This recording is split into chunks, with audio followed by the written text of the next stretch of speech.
One of the things that we find in the mothers groups is that some of the basic services that are more utilized by women don't always get fixed or aren't a focus of the community because they don't affect men so much. And an example of that is the things like water and street lighting.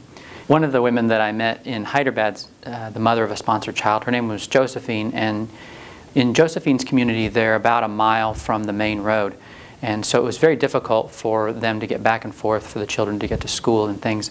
And so this went on really for decades, and it was the mothers groups that decided they really needed to fix this. And so they went to the city and lobbied them to get a decent road, a paved road, to the main road.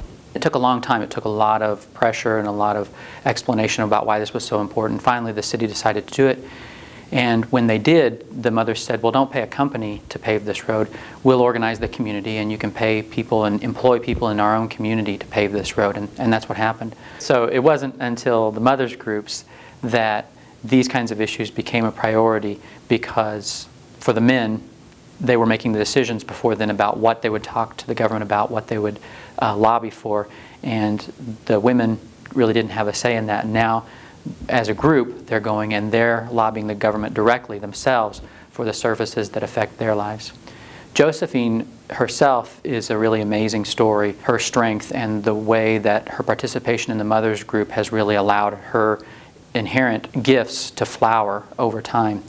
She was staying at home when she came into the mothers group, really just trying to make ends meet. Her husband travels around several different states in India as a commercial painter. She had started her own business through the mothers group, and it had become quite successful, and she was able to provide for her children. All along, Josephine saw the needs of the children in her community, orphan children and children whose families were more or less abandoning them. And so she began to volunteer at an orphanage and really wanted to spend her life helping other children.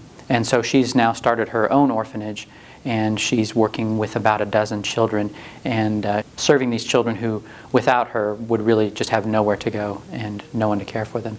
So it's an example of the natural strength that these women have, and the way coming together in these groups allows them to express their gifts and their abilities and their strength to help their community.